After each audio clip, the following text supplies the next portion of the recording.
Hello and welcome to another Writerly Witterings.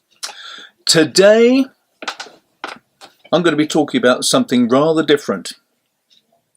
I've spoken a lot in the past about different devices for writing, especially my favourite things, my fountain pens, my Viscontis.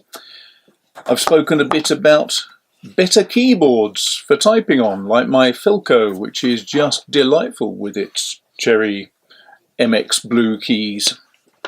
I haven't actually spoken about my Apple laptop, and I also haven't spoken about my latest toy, which is this, a Freewrite by Astrohaus.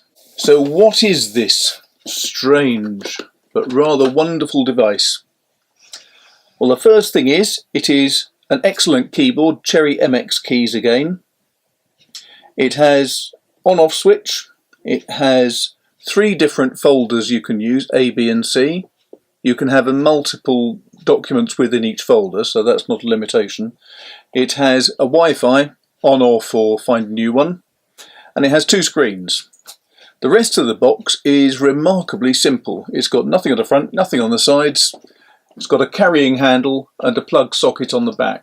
The plug socket is a USB 3, which is the same as I have in my Sony phone, so that makes it easier. I only have one cable to carry when I need to.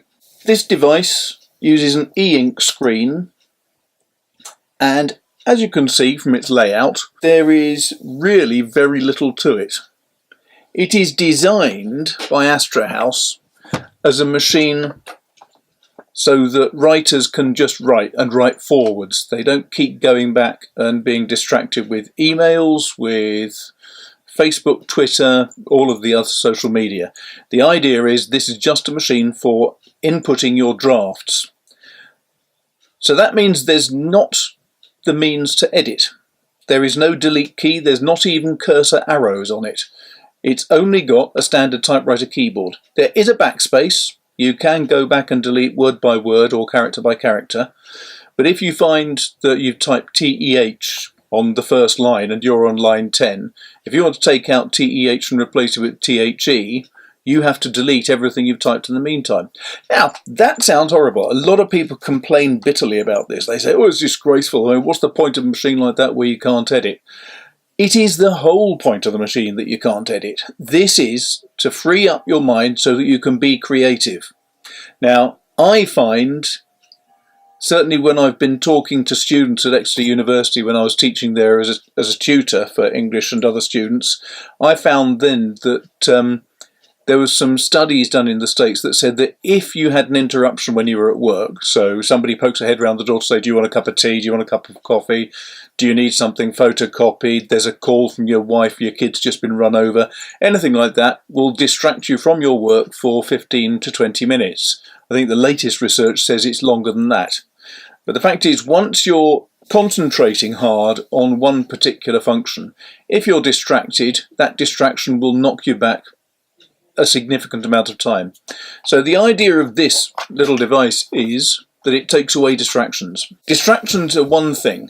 I find that if I see there's a typo further up my screen, noticing that, going back and editing it will again jerk me out of the creative mode that my brain was set in the first place. Because I do think that you have creative mode and administrative mode. I don't care what side of the brain it is. But when I'm creating something and I'm focused on that, anything at all that knocks me out of that mode is going to distract from my writing. So, what's good about this thing is that the keyboard is absolutely fantastic. The screen is really good, it works anywhere. But the keyboard for me is critical. I have this thing. This is an Apple MacBook Air. It is small and absolutely beautiful. It's got slots for USB and other devices on either side. It is small, it is neat, it is compact, it slips into the back of any backpack or briefcase I've got. It's just superb. It's called a laptop. I have never been able to use it as a laptop. Why? When you open it up, it is astonishingly unbalanced. The weight of the screen, which is glass, makes it want to tip back all the time. If I have it on my lap, I basically can't type on it. Compare that to this chunky little device. This top is all aluminium alloy or something. It's a fair weight. It's about 4 pounds in weight, 2 kilos. I think it's 1.9 kilos. I assume the MacBook Air is roughly half that. But the fact is, this thing has not got an almighty lump of glass that opens up and pulls the thing backwards. With this, I've been able to type several thousand words very, very comfortably with it on my lap while I've been sitting in an armchair. I've never been able to type up a book comfortably sitting in an armchair before. That's nice. It's also, because it's got these gorgeous old-fashioned keys, I find it's much easier to type on. Now, if I'm using something with a flat keyboard, like the Apple, I find I have to have my forearm horizontally in the same plane as the top of the keyboard. I can type with this, but the keys are sort of dull. They feel leaden. They don't feel right. Typing on this, I have typed up several books with this keyboard. It is thin. It's a beautiful piece of design. Is it as good as an old-fashioned rattly thing? No, it is not. With this, we have a new puppy. I have therefore had huge distractions. I've got to keep going out to the kitchen. I can stand at the kitchen counter and type. With the Apple MacBook Air, I can't type there because the counter is 35 inches and my arm is like that, trying to get flat onto the keys. With this, it's more of a sort of bouncy style to typing, which I find infinitely easier. Much, much easier. And it is ridiculous just how much easier it is. But with this thing, I can type at any angle, almost anywhere. I haven't found anywhere that I can't type happily. It's also made nice that it's got an e-ink screen. No reflections, no glare, no problems having it out in the open air in the sunshine or anywhere else. Very, very good. Is it heavy? Well, it's heavier. It's not a heavy device. It's, one-handed carrying is good. I like the fact it's got a carrying handle. That is quite a neat little trick. What is a shame is there's no cover to go over the front of it. I've got a manual typewriter down there, very old one that I was given by my father some years ago, and that has a plastic case that comes right over the top to protect the keys and so on. This could do with something similar, something that just clips over the whole of the front of it. So far, I've had this Astrohaus for 2 weeks. It's on loan from Astrohaus.